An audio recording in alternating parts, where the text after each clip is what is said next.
राम रस बरसे,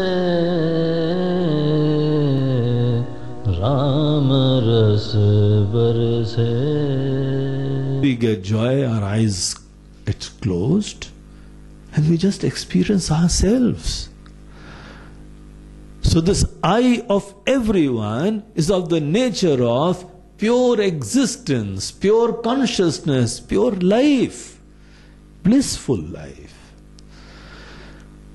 This Satchidananda, this self-effulgent, blissful existence, that is the truth of all of us.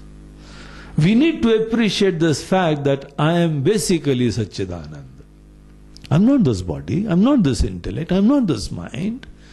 Therefore, in case if the body has problem, I don't have a problem. This is my beautiful faculty, will take care of it. But doesn't mean that my dresses have got tone, that I have got tone. My mind has become dirty, therefore I have become dirty. Not really. I do need to make my mind beautiful and pure. But I have not become dirty. I am something standing apart. I detach from your mind, yet I revel in some other level of existence, another state of existence. So I am something different from the body, mind, intellect. I am pure life, pure consciousness. Consciousness is my truth. So this is what is the conclusion of the inquiry into the word Tvam, the individual. Superficially speaking, the statements like Tattvamasi, they are contradictory. They don't make any sense. In fact, we are horrified at the implications of the statement, in case if we keep on looking superficially. From your limited faculties point of view, the individual can never be one with God. Because the fellow is such an individual, limited, ignorant, deluded fellow. Now, thank goodness the fellow is not one with God. Otherwise it amounts to, bringing down God at our level, petty level of despair and despondency. We can never be one with God. So these statements are possible only when we drop our sense of individuality and we realize that I am merely pure life, infinite existence. I am Satchidananda. I am pure life. When you start looking at yourself as just life, not a body having experience of consciousness, but it is other way around. It is consciousness having experience of a human life and body. So you are consciousness and you are experiencing this human life. It's just like, playing a role on a stage of life.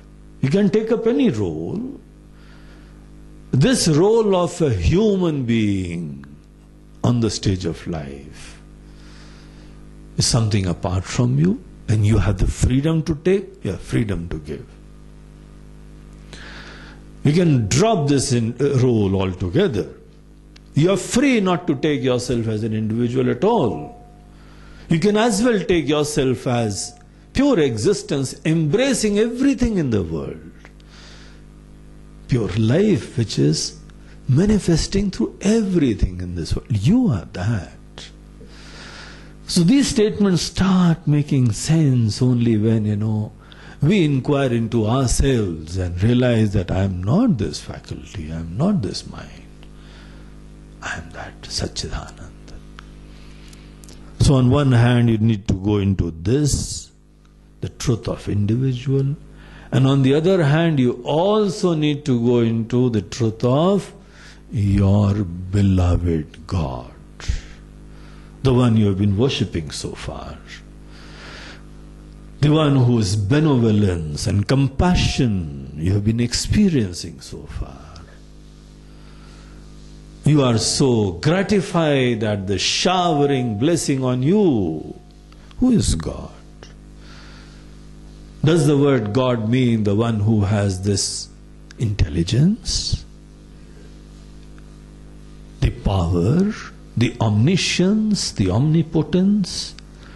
All these things, is this the real meaning of God? Just as the real meaning of an individual is not someone who has limited intelligence, limited faculties, but he is pure intelligence. You have donned this costume of limited intelligence, limited faculties. So also God has donned this costume of profound intelligence, profound capacity, this love and qualities in everything. He so clearly tells this thing in so many places wherever there is this discussion of God taking up any kind of manifestation. In Bhagavad Gita, 4th chapter, Lord Krishna says, Ajopi san navyayatma bhutanam ishwaropi san prakritim swam adhisthaya sambhavami atma mayaya. O Arjuna, it is with the power of Maya, this beautiful, creative, inexplicable capacity, I take up any form. And it is this Maya, because I have taken up this quality, beautiful intelligence, omnipotence. This is all Maya. This is all my beautiful faculties. So the omniscience, the omnipotence, the compassion, the love, everything is only pertaining to the faculties of God which He has voluntarily donned. He has taken up that costume. The individual, because of ignorance, the fellow has identified with limited faculties. And God has donned in His freedom the infinite qualities. So what we are looking at God are His qualities. But the truth of God is also Sat Chit Anand. When we go deep into God, then He is also, faculties keep on changing. Therefore, so many avatars are there. The avatars also keep on changing. Every, manifestation of God is there in a particular time, and it is given up at a particular time. Avataran is there, and the avatar is given up at a particular time. He is not identified with not even the physical manifestation, but even his qualities and intelligence. These things come and go. And therefore the truth of God is not these qualities. It is pure intelligence, pure consciousness, pure existence. Blissful, self-effulgent existence. This is the truth of God also. So when a person starts exploring the truth of God, then our perceptions change about God. That doesn't mean that God will stop having good qualities, yet we'll see something deeper in Him. That God basically is not His beautiful royal costume, regal costume of omniscience and omnipotence, but God is someone who's donning up this costume. Deep down He is Sat Chit Ananda. So now, when you are also pure existence, when you are also pure self-effulgent, blissful existence, and God is also the same blissful existence, consciousness, thereafter these statements start making sense. I can be one with God only from this point of view, not from the point of view of my costumes. A king can never be one with a commoner, let us say.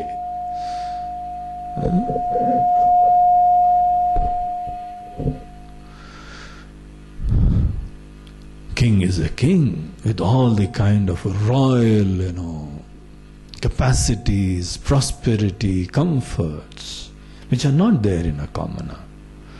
Yet, when we look deep inside, he's also a human being, the other person is also a human being. He's also life manifesting in this form. This is life in manifesting in the other form. From the life point of view, it is one and the same thing. So in case if we want to discover the identity with our beloved God, in case if we want to end our eternal seeking, then what is required is to appreciate this fact that I am not this individual.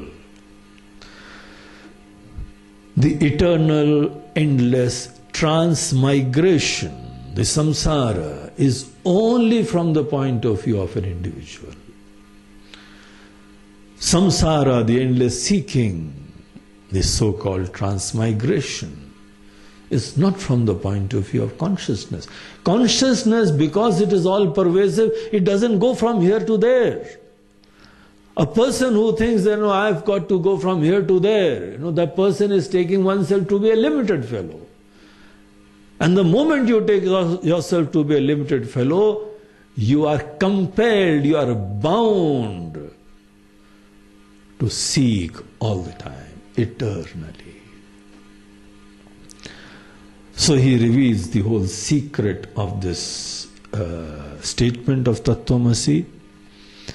And one of the things which is very beautifully revealed over here is that, Lord Rama takes up this thing with Lakshmana. The Lakshmana, whenever we go into these Mahavakyas, it is the implied meaning which is important, not the superficial word meaning.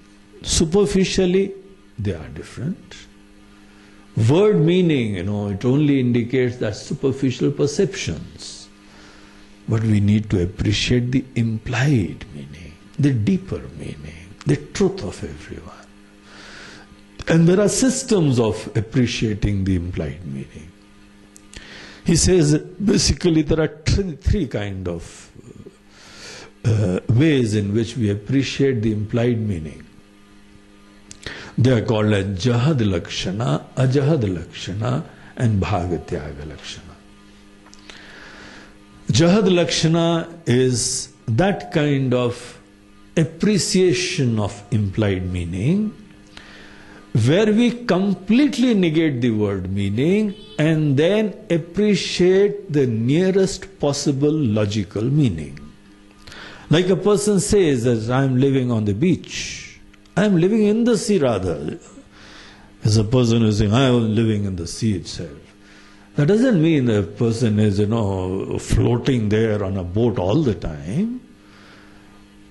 The logical meaning is that you negate the word in the sea and appreciate the fact that what the person is really saying is that he is just living on the banks of the ocean. Very, very near the ocean, as though in the sea itself. This is the commonsensical meaning of that statement.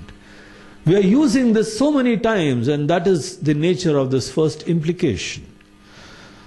The system of realization of the implied meaning, the Jahad Lakshana. So don't take this kind of system in this Mahavakya. Otherwise it will imply that you give up the individuality completely. Whatever you are appreciating about yourself, the I, the individual is not to be negated completely. Now this is what so many people, they keep on saying that, just black out your mind.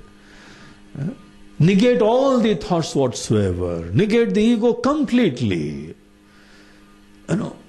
This is not what we are saying over here. We are saying something different. We'll go into that. But do not take this system of Jahad Lakshana to appreciate your identity with the infinite truth. Ram रस बरसे, राम रस बरसे।